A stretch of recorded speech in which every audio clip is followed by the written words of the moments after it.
បងប្អូនប្រហែលជាបានឃើញហើយនៅព័ត៌មានកាលពីល្ងាចមិញ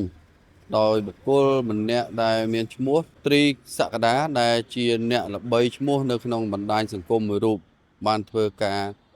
ថយរថយន្តមកបានបុកម៉ូតូមួយគ្រឿងបណ្ដាលឲ្យក្មេងស្រីម្នាក់បានស្លាប់ហើយនឹងម្ដាយបានរងរបួសធ្ងន់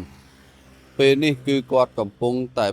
សម្រាប់ព្យាបាលសង្គ្រោះបន្ទាន់នៅឯមន្ទីរពេទ្យបាទនេះបើសិនជាបន្ទាប់ពីគាត់ដឹងខ្លួននោះបាទគឺមិនដឹងថាគាត់ពិបាកចិត្តកម្រិតណាបន្តទៅទៀតទេបងប្អូនបាទដោយសារតែ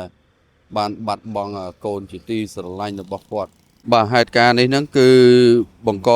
ការភ្ញាក់ផ្អើលកាលពីវេលាម៉ោង3:40នាទីរសៀលត្រូវនៅថ្ងៃទី7ខែសីហាឆ្នាំ2026ស្ថិតនៅចំណុចផ្លូវបំបែកលេខ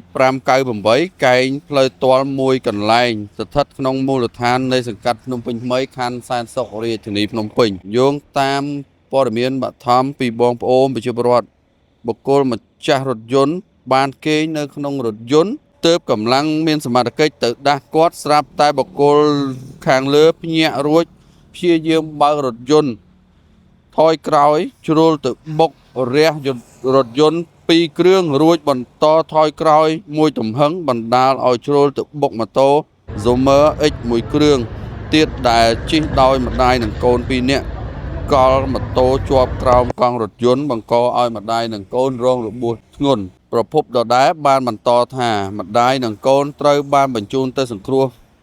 បន្ទាន់នៅមន្ទីរពេទ្យតែជាអកុសលកូនត្រូវបានបាត់បង់ជីវិតក្រោយកើតហេតុសមត្ថកិច្ចបានឃាត់ខ្លួនជនបង្កដែលជាម្ចាស់រថយន្តទៅកាន់ប៉ុស្តិ៍នគរបាលរដ្ឋបាលភ្នំពេញថ្មីដើម្បីធ្វើការសាកសួរតាមនីតិវិធីច្បាប់បាទហើយជាចុងក្រោយហ្នឹងក៏សូមផ្ដាំផ្ញើនៅតែពាក្យដដែលទេគឺការបើកបរសូមមានការប្រុងប្រយ័ត្នកុំឲ្យតែមានបញ្ហាទៅមិនមានអ្នកណាឈឺចាប់ជាងខ្លួនយើងនិងក្រុមគ្រួសាររបស់យើងទេដោយហេតុការណ៍ខាងលើជាដើមបើសិនជាគាត់ភ្ញាក់មកគាត់អាចជា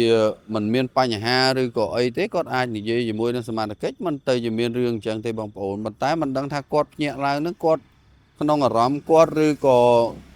ស្មារតីរបស់គាត់ហ្នឹងមានបញ្ហាអីទេបានជាស្ទុះទៅជាអញ្ចឹងបាទបង្កឲ្យមានសោកនាដកម្មដល់ម្ដាយនិងកូនដែលគាត់មិនបានដឹងពីរឿងអីទាំងអស់ហ្នឹងគឺទៅទាំងដោយមិនដឹងខ្លួនណាបងប្អូនបាទហើយក៏សង្ឃឹមថាបងស្រីដែលជាម្ដាយរួចផុតពីគ្រោះថ្នាក់ដល់អាយុជីវិតផងទៅចុះខ្ញុំបាទនឹងក្រុមការងារសូមអរគុណនិងសូមគោរពលា